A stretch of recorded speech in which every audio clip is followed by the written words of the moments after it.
maliksi, di mapigil ang gaslaw, galaw-gaw, ang lahat ginagalaw, napakaharot at pakialam, galaw-gaw, kung tawagin siya'y ganyan, Sa ganang katuruan ng Iglesia ni Imam Iniza at Rabay Jesus Tindig Kataoing, mahalagang ipafungsuy ang pangalan ng bata habang nasa loob pa lang ito ng sinapupunan ng ina, 7 buwan hanggang bago ito ipanganak. Ang katumbas nito, magulang ang scriptwriter ng pelikula sa buhay ng magiging anak nila. Paano gagawin iyon? Iaayon ang lakas ng fetus sa pamamagitan ng anghel de la guardia nito sa lakas ng magulang sa material. Pagsilang ng anak at sumigaw na ng uha, uugnay na siya sa lumikha at nagbibigay ng buhay. Iyon na ang alpha hanggang omega ng buhay niya na kanyang gagampanan sa mundong ito na may 4 kantos, north, east, west, south. Ang feng shui name na ipinatala sa Register of Deeds ay aamyendahan ng nasa itaas. Paglipas ng 1 taon, itatatak sa kandila ng buhay ng baby at ito ang liwanag na tanglaw habang siya ay tao na kanilang kawangis. Bakit ba mahalagang nakafungsoy ang pangalan ng baby? Una, hindi sakitin kaya hindi kailangan ang immunization. Kadalasan ay napipilayan lang ang baby dahil sa namamali ang pagkarga ng mga nag-aalaga dito. Iiyak lang ito kapag nagugutom at kung may dinaramdam na masakit sa katawan. Pangalawa, madaling makaunawa. Habang lumalaki at nakikita niya ang routine na gawain ng magulang mula pagkagising, nauunawaan na niya kaagad na iyon ang kailangan niyang itulong sa munting lakas ng kanyang katawan kahit hindi pa siya nakakapagsalita. Kaya madali ring turuan, lalong-lalo na kapag nakakapagsalita na ito. Dapat handa rin ng magulang sa sagot kapag nagtatanong na ito ng 5 whos at ang pang-6 na how. Pangatlo, madaling pagsabihan, lalo kung pinuna agad ang nagawa nitong kamalian at ipaliliwanag ng magulang ang chain reaction ng kamali ang ginawa at isusunod din ang pagtutuwid na dapat gawin nito. Sa ganong paraan, sa alpha o simula pa lang, ay napapagana na ng bata ang timbangan ng tama at mali sa kanyang kaisipan. Pang-4, magiging baston ng magulang sa kanilang pagtanda. Ang pagtataas ng antas ng kaisipan ng bata ay ginawa ng magulang natin sa espiritual. Taong 1988 ang una, 1998 ang ikalawa, 2008 ang ikatlo, at ang pang-4 at panghuling pagtataas ay sa taong 2018. Kaya ang mga isisilang sa taong 2018 ay parang gifted child kung tagurian. Ito ang mga feng shui babies ng Iglesia ni Imam Iniza at Rabay Jesus Tindig Kataoing.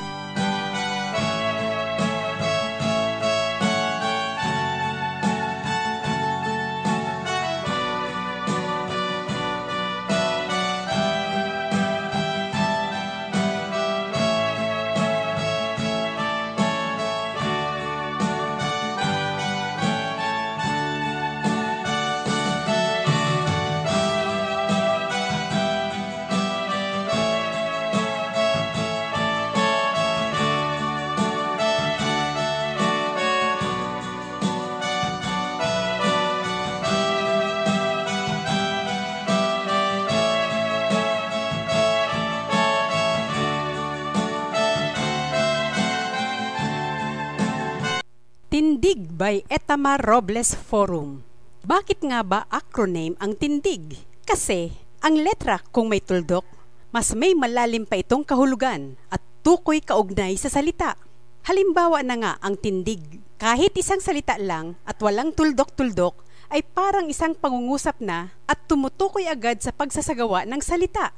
Dahil nga sa ang tindig ay acronym, ito ang kahulugan. T. Templo ay iglesia. N. Nang. D. Dakilang ay espiritu. G. Gawain ng tao. Ang templo ay tumutukoy sa tao na nilikha ng dakilang espiritu sa kanilang wangis. Ang tao ay hindi dapat na mag-isa sa mundong ito. Kailangan may samahan siya o iglesia. Ang templo-iglesia ay material na istruktura o panimula na nakikita, nahahawakan at tinatawag sa siyensya na matter. Ang dakilang espiritu ay espiritual na katotohanan na hindi nakikita, subalit nagbibigay ng buhay. Ang material at espiritual ay parehong nakalukob sa lahat ng halaman, hayop, lalong-lalo na sa tao. Dahil ang tao ay nilikha nila na kanilang kawangis at mangangalaga sa mundo. Ang N ng ay tanging tao lang ang may ugnayan sa material at espiritual. Ang material na ugnayan ng tao ay karelasyon at ang espiritual na ugnayan ay kakomunikasyon. Kaya dapat ang unang mabubuksan sa kanyang kaisipan bilang tao ay kung papaano tumindig ng timbang sa gitna sa pagitan ng dilim at liwanag, tama at mali, kaliwa at kanan sa pagganap niya ng kanyang gawain sa mundong ito na may north, east, west, south. Narinig niyo naman ang patutuon ni Melinda B. Marcos Dunca, 38 anyos, na lumaki siya at nag-asawa ng walang immunization sa kanyang katawan. Naturukan lang siya ng injection nang kinagat siya ng aso noong elementary pa siya. Kaya pati sa 3 anak niya, kay Randy, ay wala ring immunization. Hindi talaga pabor ang iglesia ni na Imam Imiza at Rabay Jesus Tindig Katao sa immunization sa mga bata dahil ang itinuturok sa mga bata ay nana ng baka. Pansinin nyo, pagkaturok sa bata, nilalagnat ito, di ba? Bakit mo lalagyan ng bakterya ang katawan ng sanggol, gayong isinilang ito na malusog at kumpleto ang sustansya sa katawan? Kung ikaw ang doktor, papaano mo gagamutin ang bata kung wala itong sakit?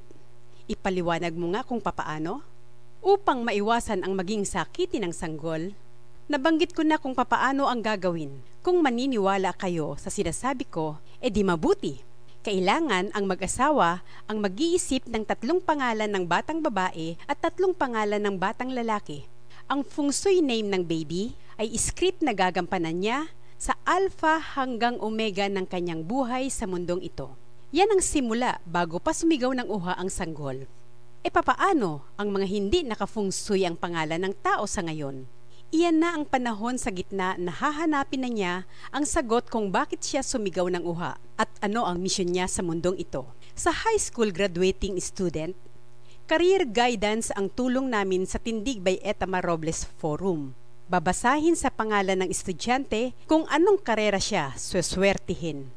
Anong taon siya dapat magiging OFW upang masabayan niya ang dating ng swerte niya sa ibang bansa na makakatulong sa espiritual at material na pundasyon niya pagbalik sa Pilipinas. Anong taon darating ang soulmate niya dahil ang lahat ng palayok may kaparis na suklob at anong negosyo ang dapat niyang itayo pagdating ng panahon. Kailangan talaga ang career guidance upang hindi masayang ang pera at panahon sa kukuning karera sa kolehiyo. Lalo't K-12 na ngayon nagawa ng administrasyon ni Pinoy. Pahirap talaga ang K-12 sa mga guro, magulang at mga kabataan.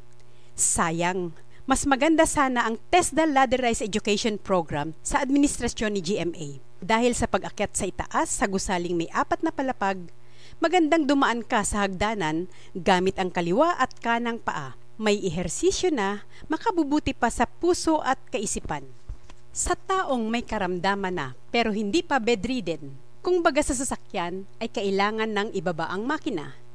Steam bathing with reflexology at pag-inom ng nilagang dahon-dahon o herbal na bigay ng kalikasan ang dapat sa kanila upang ibalanse uli ang kondisyon ng katawan, alisin ang uric acid, toxin, lamig sa mga ugat at nerves, at iba pang bakterya na tambay sa loob ng katawan na nakukuha sa mga chemical na pampasarap daw ng pagkain. Natatandaan niyo ba na minsang sinabi ni Dr. Sison na depopulation program sa pamamagitan ng gamot at pagkain na alam ng UN? Almost every day, no? Yes. Meron tayong daily diet of Good question. poisons. Covered ito, ha? Para magkaroon muna ng background, ano? During the early 50s, they have already launched yung tinatawag natin depopulation policy program. Kaya combination yan, dalawa eh. Food at saka pharmaceutical products. At wala tayong magawa. Kasi right now, hawak nila yung malalaking, yung mga tambuhalang kumpanya. That's very true. Katulad halimbawa ng Monsanto saka Bayer. By December 2017, magsasama na yung dalawa. Na, ito with the approval of the United Nations under Agenda 21 sa Agenda 13. Okay, paano natin malalabanan? Feng Shui Baby, Career Guidance, Steam Bathing with Reflexology, Tatlo lang yan sa serbisyo na pwedeng ipagkaloob ng Tindig by Etamar Robles Forum kung magbubukas kayo ng inyong paniniwala at pagtitiwala kahit hindi pa ako sikat sa larangan ng media broadcasting. Ako po si Mami Yet Robles, ang mami at babaeng lagalag. At ito ang aking balita, news, para sa kaalaman ng buong Pilipinas, buong mundo, North, East, West, South. Hanggang sa muli! At pakialam, galaw-gaw, kung tawagin siya'y ganyan, kang karot, na trumpong tumatarang, galaw-gaw, nakalilito.